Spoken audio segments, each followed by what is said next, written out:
자, 하루도 조용할 날이 없는 언론과 정치권 속에서 열불나는 여러분들을 위해서 꼭 필요한 분입니다. 오늘도 속사포처럼 빠르지만 시원한 얘기를 해주실 최진봉 교수님과 함께하겠습니다. 안녕하십니까? 안녕하십니까? 네. 자, 수요일에 뵀는데 5월에 수요일 휴일들이 많았습니다. 2번이나 쉬었잖아요. 뭐 예. 하는 겁니까 지금? 아, 예. 나 그거는 일부러 나를 빼는 거야? 아닙니다, 아닙니다. 그저 편파적이네. 편파적이지 않습니다. 또 오늘 나와주셔서 너무너무 감사드리고요. 예. 많은 분들이 또 반기고 있습니다. 네.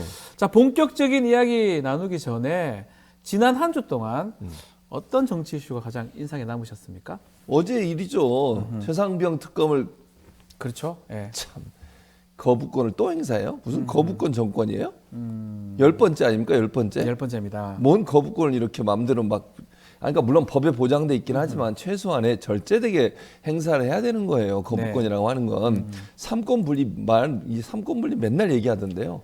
그 입법부의 어떤 권한, 입법부의 법을 만드는 그런 권한 자체를 제한하는 아주 잘못된 행동이다 이런 생각이 듭니다. 거부권 행사가 화가 납니다. 눈에 띄었다. 눈에 띌 수밖에 없잖아요. 아. 내가 또 해병대 출신이잖아. 네. 아, 해병대 장교 출신이시죠? 네, 제가 해병대 장교 출신이잖아요. 그 일사단에 내가 근무했잖아요. 지금 우리 최수근 해병이 근무했던 곳이죠. 예. 거기서 근무를 했었습니다. 포항 일사단이죠? 네, 포항 일사단입니다. 김포가 일사단이고. 그래서 좀 더 화가 나시는 더 거죠? 화가 나죠. 이제 뭐 하는 짓이 김기환 사령관 후배거든요. 한기수 저보다. 뭐 하는 거예요 지금? 대질신문 왜 안 해? 해야지. 네. 아니 자기가 떳떳하면 대질신문 해야지 왜 안 합니까? 네. 대질신문 거부하는 자가 문제 있는 거 아니에요? 네. 대질신문을 거부한 이유는 이제 해병대에서 이 상급자랑 하급자가 같이 이제 하는 게 조금 불편하다 이렇게 얘기를 했던 이 것 사람이 같아요. 지금 공수처에 불려간 게 지금 업무하러 간 거예요? 업무하러 갔냐고요? 피의자예요, 피의자. 네. 조사받으러 갔어요. 거기서 네. 무슨 계급을 왜 따져? 네. 아니 피의자가 가서 조사받는데 사건과 관련된 일만 하면 되는 것이지 자기가 그 직무를 해요? 그게 해병대의 명예를 더 실추시키는 행동이에요. 네. 떳떳하면 대질신문하고 해병대 전체 또 예비역들의 전체 명예를 실추시키는 행동이야. 사령관이 돼가지고 뭐 본인의 무슨 뭐 직무 관련해서 부하와 그렇게 대질신문 하는 게 영향을 미친다고요? 지금도 영이 안 서요. 누가 해병대 사령관 영을 지금 따르겠어요? 후배들이. 그 뭐 밑에 있는 부하들이. 요건 좀 다른 질문이긴 한데 해병대들은 이렇게 그 피가 자꾸 끓어오릅니까? 끓어오릅니다. 예. 빨간색이잖아. 아, 근데 딴 데서 그런 모습 별로 안 보이는데도 방송에서 이렇게 말씀하시는 것 같아서 알겠습니다. 해병대 장교 출신이시죠? 해병대. 네, 알겠습니다. 귀심 잡는 해병대. 신화를 남긴 해병. 네. 배동호님 귀심 잡는 해병이 사병 잡는 해병이 됐다고 그러니까요. 이렇게 이게 뭐 하는 또 짓입니까, 주셨습니다. 진짜. 알겠습니다. 거부권 행사였으니까 재표결 될 수 있을지 그 부분도 한번 봐야 될 것 같고요. 자, 오늘 좀 언론 얘기 좀 해보면요. 윤석열 대통령의 전통시장 발언 기억날 겁니다. 소주 한 병 뭐 얘기했던 것 같은데 그 발언 다룬 YTN 돌발 영상 네. 이 공개된 지 하루 만에 온라인에 삭제가 됐는데 그거 어떻게 보셨습니까? 저는 그 영상이 저는 나쁜 영상이라고 보기는 어려웠는데. 나쁜 영상 아니죠. 언론 탄압이지. 언론 탄압이에요. 예. 아니 이미 영상으로 만들어져서 이미 방송까지 된 내용이잖아요. 네, 맞습니다. 그거를 삭제한다는 게 이거는요. 언론에 보도된 내용이 역사 중에 하나라고 볼 수도 있는 거예요. 그때 무슨 일이 있었고 보통 우리가 예전에 무슨 일이 있었는지 알아보기 위해서 뭘 찾아봐요? 기사 찾아보잖아요. 그렇죠, 그렇죠. 요즘에 이제 인터넷 다 하지만 옛날에는 도서관 찾아보기도 했어요. 몇십 년 전에 무슨 일이 있었는지. 네. 역사의 기록으로 남는 거예요. 한 번 방송을 한 걸 삭제를 해요? 그럼 누군가가 지시를 하거나 누군가 외압이 있었기 때문에 가능해지는 거잖아요. 예를 들면 언론중재위원회나 법적인 판단을 받아서 문제가 있다고 해서 삭제하는 건 그건 이해를 하겠어요. 네. 이건 자체적으로 판단해서 한 거잖아요. 그리고 이 말 그대로로 온 건 무슨 뭐 이거 말을 왜곡하거나 아니면 하지 않은 말을 하거나 이게 아니잖아. 시장 가가지고 보니 소주 한 병만 딱 있으면 좋겠구만 라고 대통령이 얘기했잖아요. 음성도 남아있고 네. 그거 그대로 보도하는 게 뭐가 문제입니까 뭐 대체? 조작하거나 가공하거나 그거 전혀 아니잖아요. 해석한 게 아니고 그냥 그대로 보여준 그 네. 영상을 갖고 그것을 삭제했던 걸 이해할 수 없다는 이해할 겁니까? 수 없죠. 저는 이런 말 있잖아요. 도둑이 제발 저린다고. 예. 이게 무슨 말이냐면 얼마나 소주 얘기를 많이 했으면 술 얘기를 많이 했으면 이게 안 좋은 영향을 미칠 거라는 생각을 하는 거잖아요. 누가 그랬는지 모르겠지만 예. 이게 뭐 대통령실의 압박이 있었는지 그건 잘 모르겠어요. 그건 네. 증거가 안 나왔으니까. 그러나 회사에 있는 내부에 있는 사람이 이런 행동까지 했다고 하는 것은 어디로부터 연락을 받거나 압박을 받거나 이런 일 아니면 이런 일을 할 이유가 없잖아요. 네. 아니면 알아서 뭐 충성을 다하려고 했던 것인지. 이거는요. 이게 방송법 4조의 정면을 위반하는 행동이에요. 네. 방송법 4조에 보면 방송 제작과 편성에 어느 누구도 개입하면 안 돼요. 그 외부에 있는 사람이든 그 뭐 외부는 정치 세력, 경제 세력이겠죠. 네. 그것도 안 되지만 내부에 있는 누구도 내부에 있는 뭐 사장이든 상무든 뭐 이런 사람들도 방송 제작 현장에 제작진의 방송 제작에 영향을 행사하면 법적으로 처벌받아요. 처벌받을 수 있죠. 방송법상에. 그 이정현 전 홍보수석이 처벌받았잖아요. 예. 자, 지금 그 얘기거든요. YTN 지부에서는 간부진의 수정 요구 있었다 얘기를 하고 있는데 일단은 사측에서는 이 비공개 처리 관련해서 어떠한 압력도 없었다고 강조를 한 상황입니다. 네. YTN 뭐 저도 YTN 라디오를 잘렸잖아요. 하차했습니다. 하차라니 잘렸지. 본인 스스로 나간 게 아니잖아. 쫓겨난 거지. 쫓겨났어요. 그렇죠. 네. 좀 YTN이 뭔가 바뀐 것 같기도 하고요. 왜냐하면 이게 이 민영화의 폐, 그래서 민영화를 반대했던 거예요. 민영화가 되면서 이 유진인가요? 거기 회사에 들어왔잖아요. 예, 그리고 나서 사장을 보수적인 사람으로 예전에 논란이 됐던 분이에요. YTN 예전에 근무했던 분이고. 김백. 예, 김백. 예. 이 사람인데 이 사람이 예전에도 YTN 안에서 논란이 돼가지고 문제가 많이 있었던 분인데 이분을 사장으로 임명을 했어요. 네. 그러면서부터 이 회사 분위기가 완전히 박지훈도 잘렸지만 저도 잘렸습니다. 저도 YTN 출연을 못 하고 있어요 지금. 뭘 하긴 했습니까? 근데? 몰라 왜 그러는지. 아하. 뭐 하는 행동입니까 지금? 잘린 사람 둘이 짤짤이쇼 얘기가 왜 그러십니까? 잘렸어요. 저도 잘렸어요. YTN 출연을 못 하고 있어요. 네, 네. 어쨌든 네, 어쨌든. 안 해도 되는데 네, 네. 이런 식으로 특정 어떤 사람이 들어와서 사장이 되고 나서 회사의 분위기가 이렇게 바뀌었다고 하는 것은 이게 친정부적인 성향으로 간다고 하는 비판을 피할 수가 없다고 생각해요. 네. 그러니까 사장이 들어나와서 이렇게 말씀 아까 우리가 나눈 것처럼 이미 방송된 영상을 삭제하게 만든다거나 또 하나 문제가 되는 게 뭐니까 이 그 부서장이요. 영상의 내용 중에 정권의 부정적인 영상 또 썸네일 이런 부분들을 빼라고 그랬다는 거잖아요. 네. 이게 삭제되기 전에 무슨 일이 있었는 줄 아세요? 옆에 소주병이 하나 그려져 있었어요. 썸네일에. 예. 썸네일이 뭔지는 아시잖아요. 다 유튜브 이제 방송하기 전에 썸네일에 소주병 있어요. 소주병 지워라. 네. 그렇게 얘기를 했다는 거예요. 근데 여기서 의심이라는 게 뭐냐면 부서장이 예를 들면 영상 제작하는데 가서 옆에서 보면서 해도 되잖아요. 네. 근데 그렇게 하지 않고 파일을 보내달라. 파일을. 영상 파일을 보내달라. 파일을 직접 달라. 그래서 보내달라. 노조에서 의심하는 건 어디다가 보고한 거 아니냐. 아하. 파일을 보내라고 하는 건 이게 뭔지를 누군가에게 보내고 지시받고 이런 게 아니냐는 의심을 하고 있는 거예요, 지금. 근데 이게 만약에 정권이나 아니면 정치권이나 대통령실에서 개입을 했다고 하면 이건 아주 이제 큰 문제가 되는 거죠. 네. 근데 지금은 그런 단계까지는 밝혀진 게 없어. 제가 단정적으로 얘기 못 하겠지만 그럼에도 불구하고 노조에서 의심을 하는 것은 부서장이 옆에 같이 근무하는데 옆에서 보고해도 되는데 그걸 파일 형태로 굳이 보내라고 하는 건 누군가에게 보고하고 지시를 받은 게 아니냐 이런 의심을 하고 있는 거죠. 자, 더불어 이 돌발 영상 관련해서 공교롭게도 이 시점에 기존의 제작을 맡고 있는 PD가 그만두고 프리랜서 작가 등이 이제 나오게 됐고 바뀌게 됐거든요. 이렇게 되면 지금 말씀하신 것처럼 개입하는 게 용이한 거 아닙니까? 프리랜서 당연히 작가면 용이하죠. 구성 이런 거 하면서 위에서 야 하지 마. 그러면 그러면 어떻게 거절합니까? 당연히 할 수가 없죠. 그러니까 네. 예를 들면 정직원과 이제 프리랜서 작가의 차이점이라고 하면 고용의 불안정성, 안전성이잖아요. 네. 예를 들면 정직원으로 있는 분들은 뭐 좀 말을 안 듣더라도 쉽게 뭐 고용을 폐기하거나 나가게 하거나 아니면 이렇게 그렇죠. 못 하잖아요. 예. 근데 프리랜서 작가들 같은 경우에는 언제든지 뭐 계약 기간이 되기 전이라도 뭐 나가게 할 수도 있고 또 그렇죠. 압박을 가하는데 용이해지죠. 프리랜서 작가 입장에서는 늘 의뢰 입장이잖아요. 위에서 지시가 내렸는데 그걸 거부했다가 자기가 잘릴 수도 있다고 하는 생각을 하면 이게 프리랜서잖아. 잘렸잖아요. 아, 저는 왜 그래도 뭐 조금 다르긴 합니다. 변호사. 뭐 변호사지만 프리랜서였잖아요. 방송에서는 언제 잘릴지 모르는 파리 목숨 네. 그러셨잖아요.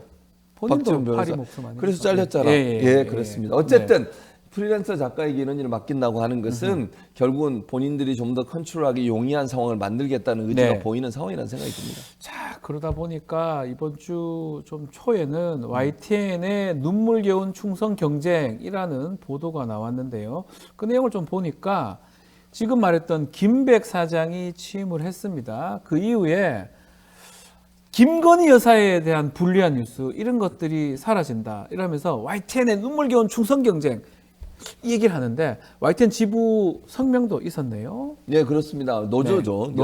YTN 노조에서 뭐라고 예. 얘기를 했냐면 처음에 최재형 목사가 이제 이 사건을 제보한 분이잖아요. 네, 맞습니다. 폭로한 분이고 그분이 녹취가 있었어요. 그러니까 어떤 사건, 예를 들면 명품백 수수 의혹 관련된 사건에서는 그 영상이 여러 번 나왔어요.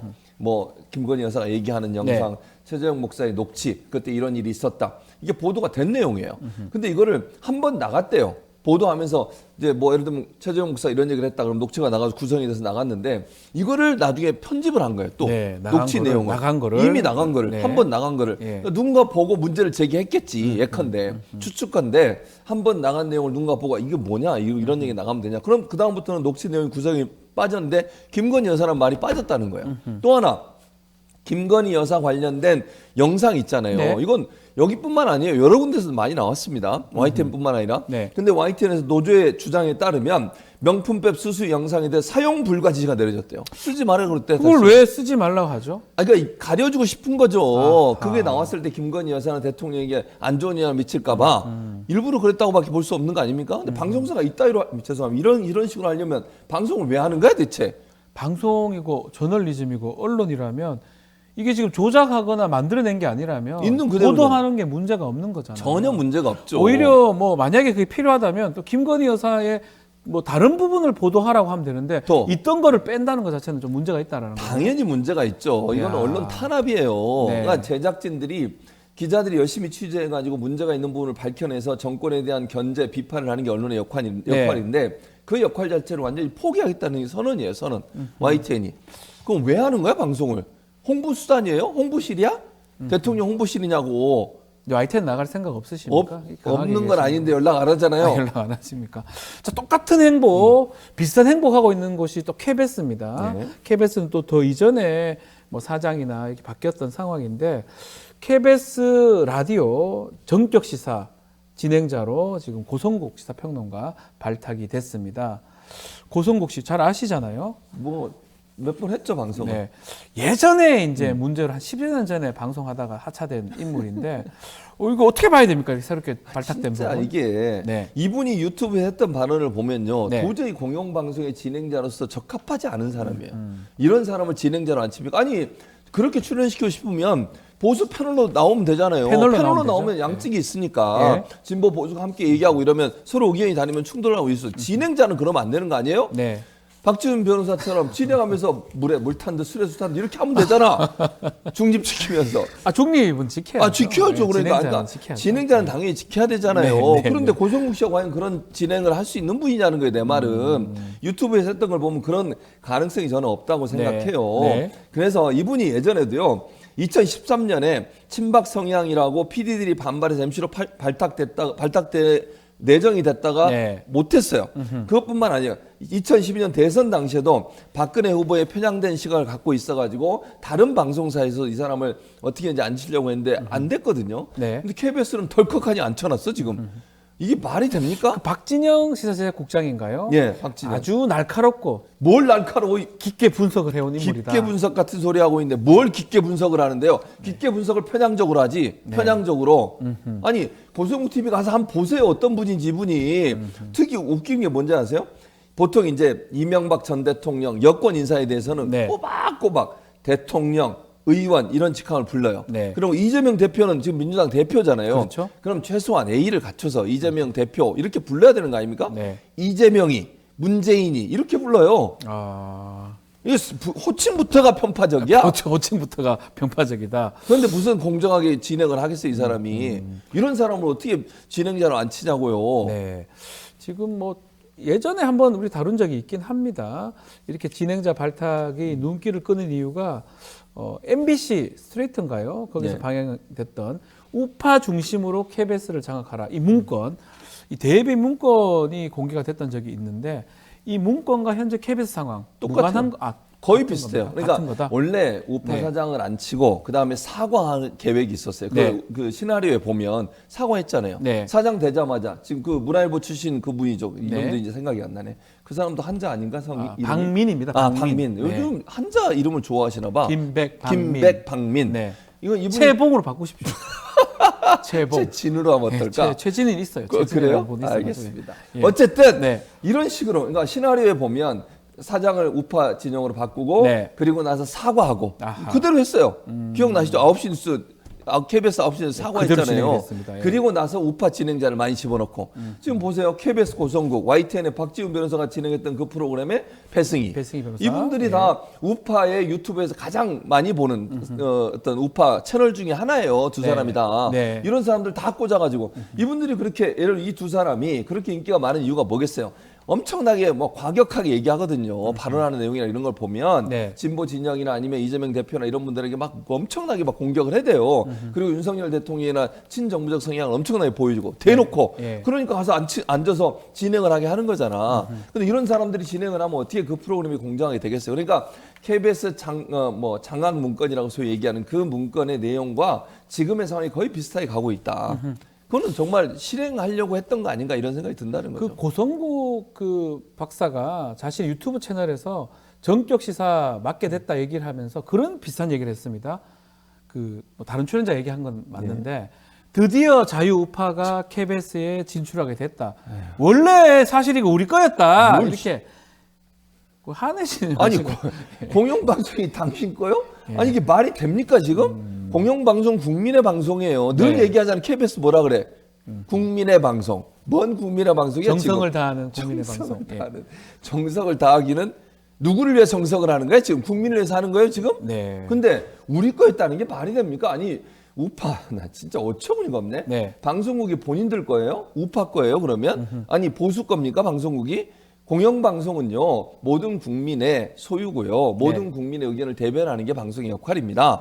양쪽의 의견이 있으면 양쪽을 공정하게 보도해야 되는 것이고요. 네. 비판적 입장에 서는 것이 방송의 역할이에요. 특히 권력을 잡고 있는 기관에서 비판적 입장을 내는 게 원래 방송의 역할입니다. 그게 공영방송의 역할이고요. 네. 그런 공영방송 우리 거였다.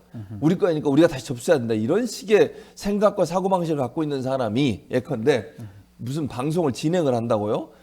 야 진짜 납득하기 어렵다 이 말씀이네요. 좋게 얘기하면 그렇다는 거죠. 예. 그 지금 그 대외비 문건 네. KBS MBC가 그 KBS 대외비 문건을 이제 스트레이트 보도를 통해서 했었죠. 보도를 했죠. 네. 그러니까 KBS가 방심위에 민원 제기하고 소송 제기했는데 요 부분 방송사가 방송사에 대한 민원 제기하고 최초예요, 소송 최초. 제기하는 거 이례적이죠. 최초. 그러니까 KBS가 MBC한테 한 거잖아요. 예. 최초예요. 그러니까 이거는 있을 수 없는 일이에요. 기본적으로. 그러니까 소위 이제 상도덕이라는 게 있어요. 네. 언론사끼리 서로 이제 문제가 있을 때 보도하는 경우들이 있거든요. SBS와 뭐 이런 방송사도 그런 적도 있었는데 그렇다 하더라도 소송까지 하고 이렇게까지 문제를 제기하는 경우는 거의 없었어요. 네. 그런데 지금 이렇게 MBC를 KBS가 고소를 했다? 그러면 MBC가 보도한 내용 중에 대비가 없는 걸 가지고 얘기한 게 아니잖아요. 네. 문건을 가지고서 문건 그대로를 보도를 했고 증거가 있죠. 증거가 있죠. 예. 그런데 그거에 대해서 문제를 삼아가지고 고소고발을 한다? 이거는요 언론이 언론을 겁박하는 행동이라고 저는 생각해요. 고소고발을 남발하는 이유가 뭡니까? 그런 얘기 못하게 만들기 위해서 그러는 거예요. 네. 박지훈 변호사도 뭐 본인은 고소당인지 모르지만 다른 사람 고소당한 거 변호하고 있잖아요. 예를 들면 변호사니까 유튜브에서 뭐 해야죠. 예. 하고 있죠. 예. 근데 주로 가서 합의를 많이 보시잖아요. 그렇지 않습니까? 아니요. 아닙니까? 알겠습니다. 무죄를 다투기도 하고 알겠습니다. 혐의가 없다고 하기도 합니다. 예. 네. 알겠습니다. 어쨌든 네네. 그런 상황이 어떻게 돼요? 그럼 유튜버들이나 방송하는 사람들이 위축되잖아요. 네. 고소고발 들어오면 귀찮고 변호사 선임해야지, 조사받으러 가야지, 그다음에 소송 걸리면 재판에 나가야지 얼마나 힘듭니까? 경제적 손해고 이제 정신적으로도 피해받고 그러니까 더 안 하게 돼요. 네. 이런 행태가 결국은 언론의 어떤 재갈을 물리고 언론의 비판 기능을 상실시키려는 그런 의도로 보여지기 때문에 KBS가 이런 행동을 하는 건 상도덕에도 맞지 않고 네. 두 번째는 언론사가 언론사를 향해서 겁박하는 행동이라고 밖에 볼 수 없는 거죠. 댓글에 이프로님이 최 교수님 반갑습니다. 반갑습니다. 라고 이렇게 얘기 주시고 채봉 괜찮다고 KT 그래요? 24님 이렇게 한자가 약간 요새 발음이- 좋다고 하니까 예. 이렇게 하는 것도 괜찮다 이렇게 말씀 주셨습니다. 또 다른 KBS 논란 다시 얘기를 좀 해보겠습니다.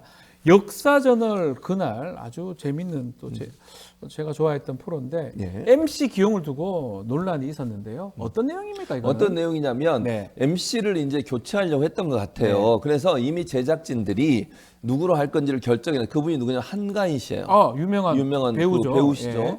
이분을 이제 제작진에서 진행자로 지정을 하고 이분하고 이미 섭외가 끝난 것 같아요. 그래서 이건 이제 제작진에서 밝힌 내용이요. 4월 5일 날 전체 CPA에서는 CP란 말은 PD 네. 중에 이제 그 제일 위에 있는 치프 칩 PD라고 예, 하죠. 예.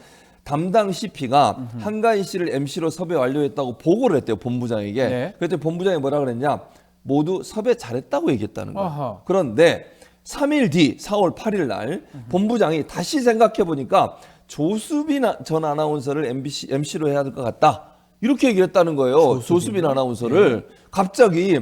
그래서 CP를 불러가지고 아까 생각해 보니까 3일 지나서 조수빈 씨로 바꾸는 게 좋겠는데라고 얘기했다는 겁니다. 네. 그러니까 이게 그 CP 입장에서, 그러니까 제작진 입장에서는 뭔가 압박이 내려와서 그런 게 아닌가. 이미 한가인 씨로 했다고 보고를 했고 그 보고에서 잘했다고 얘기까지 했는데 네. 3일 만에 입장을 바꾼 이유가 뭐냐. 이건 문제가 있다라고 문제를 제기하고 있는 상황이에요 지금. 이게 역사저널 그날 사실 많은 시청자들이 좋아하는 프로 중에 하나인데 뭐 박민 사장 그 왔을 때 당시 진행자 오랫동안 네. 진행했던 최원정 아나운서가 막 그만두게 됐고 네. 새로운 지금 진행자를 뽑는 과정에서 한가인 씨를 하기로 했다가 말씀처럼 잘했다 섭외 잘했다 하다가 얘기했다가 갑자기 본부장이 그러니까요. 조수빈으로 바꾼 이유, 이 고집하는 이유는 뭐라고 봐야 됩니까? 지금 이제 추측컨대 이런 얘기는 추측하건대. 조수빈 씨 같은 경우에 네. 예전에 KBS 9시 뉴스 진행도 했었어요. 네. 그런데 이분이 윤석열 대통령 직속 국민통합위원회 산하 미디어 특별위원회 위원으로 활동을 하고 있고요. 했고요. 현재 백선엽 장군 아시죠? 백선엽 장군 네. 기념사업회 이사를 맡고 있대요. 아하. 그리고 지난 2022년에는요. 서울 종로 보궐선거에 국민의힘 전략공천 후보로 거론이 됐었어요. 출마는 안 했지만 거론이 네. 됐었고, 그래서 특정 정치 세력과의 연관성, 즉 윤석열 정부와 보수 이 진영과의 연관성 때문에 누군가 압박을 넣어서 이분을 진행자로 쓰려고 하는 게 아니냐라는 의혹이 나오고 있는 겁니다. 의혹이 나온다. 이 본부장이라는 분, 제작 본부장 같은데 예전에 4월 18일 날 세월호 참사 10주기 방영도 총선에 미칠 영향을 우려해서 불방을 시켰던 인물이기도 하고요. 예. 이 불방부터 MC 발탁까지 이건 어떻게 봐야 됩니까, 전문가로서? 저는 이분이 이런 행동을 했다고 하는 것은 네. 초지일관 동일하게 정권의 비판적이거나 정권의 부정적인 내용 자체의 방송을 좀 제한하려고 하는 의도가 있지 않나는 생각이 들어요. 세월호 역사전을 그날에 정권 비판할 일이 있나요? 그러니까 그 부분은 예. 이 정권 비판적인 내용도 있을 수도 있지만 그거보다는 예. 진행자를 친정부적인 사람 또는 그분의 자리 보전 뭐 이런 부분들을 자리 고려하지 보전의 않을까 이런 부분. 생각도 들어요. 예. 왜냐하면 이분이 지금 전력을 보면 윤석열 정부와 가깝게 느껴지잖아요. 네네. 지금 아까 제가 말씀드린 소개한 내용들을 보면 그렇다고 예. 하면 이분이 뭔가 자리를 좀 마련해 줘야 되겠다 이런 생각이 들지 않았겠어요? 그런 생각이 들었을 것이라는 추측을 합니다. 추측을 하는 거죠. 네, 추측을? 추측. 모르지 뭐 사실은 내가 어떻게 알겠어. 세월호 다큐도 마찬가지예요. 네. 거의 그 당시에 제작진들이 70%가 제작이 완료된 상태였고요. 그렇죠. 이미 이전 본부장한테 승인을 받고 제작이 진행되고 있었던 거예요. 뭐 네. 시작하기 전도 아니고 이미 50% 이상의 제작이 완성된 상태였고 4.16이라고 하는 그 기념일에 그러니까 그 날에 그 참사가 일어났던 날에 방영을 하려고 지금 진행을 해왔던 거잖아요. 그렇죠. 이걸 중간에 갑자기 못하게 막은 거잖아요. 이것도 세월호가 미칠 부정적 영향, 즉 현 정부의 부담 이런 부분들을 줄여주기 위해서 이런 행동을 했다고밖에 볼 수 없기 때문에 이 본부장이라는 사람이 네. 과연 공정하게 또는 방송의 원래 목적과 맞게 방송 제작에 대해서 관리 감독을 하거나 아니면 지시를 하는 것인지 아니면 정말로 정권에 좀 잘 보이기 위한 그런 행동을 한 것인지는 객관적인 사실로 봤을 때는 후자에 가깝다 이렇게 후자에 가깝다. 평가할 수밖에 없습니다. 알겠습니다. 자, 또 다른 얘기입니다. 지금 의전 갈등 속에 TV에 관련된 방송이나 광고 같은 것들이 나오는데 이거 알고 보니까 보건복지부에서 세금을 투입한 그 예. 협찬 방송이더라고요. 그러니까요. 협찬 방송이에요. 그러니까 야. 정부의 입장을 대변하는 그런 내용의 내용이잖아요. 예. 그러니까 의사들에 대해서 의사들이 의료 공백이 장기화된 거에 문제점을 제기하면서 의사들이 빨리 돌아와야 된다. 예. 일방적인 정부의 주장이죠. 그거는 물론 저는 의사들이 빨리 돌아와야 한다고 생각하는 사람이에요. 네, 그러나 네네. 협상과 대화와 타협을 통해서 문제를 해결해야 되는데 일방적으로 한쪽 의견만 들어보면 안 되는 거잖아요. 의사들도 사실은 의대 정원 증원에 대해서 여러 가지 문제점을 지적하고 있잖아요. 네. 그럼 그 지적에 대해서 뭔가 해결 방안도 함께 하면서 나가야 되는 게 맞다고 저는 생각해요. 그런데 일방적으로 세금을 들여서 의사들에게 불리한 내용들, 그러니까 한쪽 편의 내용만을 얘기하는 협찬 광고를 했다. 이것도 문제고 네. 또 하나 문제는 뭐냐면 저렇게 이제 방송 프로그램 안에 들어온 거 이게 뉴스가 아니에요. 이거 뉴스 아니죠. 뉴스 아니에요. 예를 들면 뭐 이렇게 뭐 정보 전달 프로그램이잖아요. 예. 거기에 그냥 얘기 없이 나오면 어떻게 돼요? 아, 이건 그냥 뉴스인가 보다. 이렇게 생각해요, 사람들이. 네. 뭐 어떤 누가 돈을 들여서 협찬을 해가지고 그 사람의 주장을 반영한 프로그램을 생각하지 않고 그냥 객관적으로 공정하게 잘 만들었겠지라고 생각하고 보는 거 아닙니까? 네. 근데 나중에 알고 봤더니 이게 세금이 들어간 협찬으로 프로그램이 제작됐다는 거예요. 그러면 당연히 협찬을 한, 즉 돈을 댄 그 기관의 입장이 반영될 수밖에 없어요. 그렇죠. 그럼 편향적이 될 돈을 수밖에 없는 줬기 거죠. 때문에, 돈을 근데 받았기 때문에. 그걸 나중에 맨 끝에다 집어넣었다는 거예요. 그러니까 일반 시청자나 국민들이 모르는 상태에서 방송이 됐을 가능성이 있고 나중에 뒷부분을 안 보게 되면 앞부분만 본 사람은 어떻게 생각하겠어요? 네. 이건 그냥 공정하게 했겠네라고 생각하지 않겠어요? 그런 오해를 불러일으킬 수 있는 행동을 한 것도 문제라고 보여지고 네. 일방적으로 본인들의 주장만 하기 위해 세금을 사용하는 것도 큰 문제라고 볼 수 있죠. 그러니까 지금 말씀하신 것처럼 협찬 고지를 당연히 했었어야 되는데 협찬 고지를 전혀 하지 않고 마지막에 종료 직전에 제작 지원 보건복지부 이렇게 고지했기 때문에 이게 광고인지 뭐 사실 전달하는 건지 국민들이 헷갈렸을 것이다. 시청자들이 막 그렇게 짚어주셨습니다. 자, 지금 좀 전에 말씀 조금 하셨는데 예. 광고 집행 과정에서도 문제가 불거졌는데요. 예. 이게 기획재정부의 예비비 편성 이전부터 보건복지부 광고를 집행을 한 겁니다. 예비비를 이게 긴급 사안에 사용을 해야 되는데 그렇죠. 이렇게 사용하는 건 어떻게 봐야 됩니까? 이게 말이 안 되는 거죠. 예비비라고 하는 건 정말 그러니까 원래 예산에 책정이 안 돼 있는데 정말 필요해서 필요할 예비비를 때 집행할 수 쓰는 있죠. 건데. 근데 예를 들어서 문제가 되는 건 시점이에요. 시점. 네. 그러니까 예비비가 확정이 돼야 될 거 아닙니까? 그리고 나서 예산을 집행해야 되는 거 아니에요? 네. 근데 이게 지금 방송 나가는 거하고 그다음에 집행이 확정된 거하고 시차가 생기는 거예요. 예를 들어서 보건복지부가 예산 배정 이전인 2월 13일부터 의료계획 홍보를 시작했다는 거예요. 네. 그때 예비비를 썼어요. 근데 2월 13일은 예비비 확정이 안 된 상태예요. 근데 예비비를 쓰면 되는 거예요? 아니 예산도 아직 확정이 안 됐는데 그걸 막 집행을 해요? 있을 수 없는 안 되죠, 일이잖아요. 안 되죠. 아니, 그러니까 예산이 확정되고 그 다음에 집행을 해야 되는 거예요. 예. 근데 그 시점 자체가 예비비가 확정되기 전에 집행을 했기 때문에 이것도 예산 집행에 문제가 있는 내용이라는 생각이 들고 얼마나 이런 부분들이 결국 예비비도 보면 3월 6일 날 국무회의에서 보건복지부 예비비 1,254억 원이 편성 승인됐어요. 그러면 네. 3월 6일 이전에 한 것은 집행을 예비비가 편성되기 전에 한 게 돼버리는 거잖아요. 이 자체에 큰 문제가 발생하는 거죠. 지금 댓글에 네. 우리 최진봉 교수님 응원하는 분들이 많습니다. 감사합니다. 왕자 어린님도 응원을 하고 계시고요. 신인식님도 이제 응원을 하고 계시는데 오늘 뭔가 기분이 안 좋으신가를 물어보시는데 그건 그건 아니시죠? 아닙니다. 예, 이거 이슈가 기분이 안 좋은 거지 이슈가. 이슈가? 제 기분은 좋습니다. 네. 이슈가 기분이 안 좋은 거예요. 다른 데도 같이 많이 하지만 예. 수일년 남자 할 때마다 예. 화가 나신 거예요? 화를 내시는 겁니까? 일부러 하시는 컨셉이에요. 겁니까? 컨셉입니까? 컨셉입니까? 또 지금 언론 돌아가는 모습을 보니까 약간 화가 진짜 나기도 그거 생각하면 열받아요. 진짜 뭐 하는 겁니까? 근데 이게? 만약에 네, 네. KBS에서 진행 하나 맡으라면 합니까? 저한테요? 예. 합니다. 또 합니까 또? 또 시켜주면 하긴 하는 겁니까? 그럴 일이 없어요. 근데 안 시켜주시면 한다니까요. 또 하는 것도 하는 거고. 안 예. 한다니까요. 네, 알겠습니다. 자, 오늘 수일는 남자 아주 언론계의 많은 얘기들 최진문 교수님과 함께했습니다. 감사합니다. 감사합니다.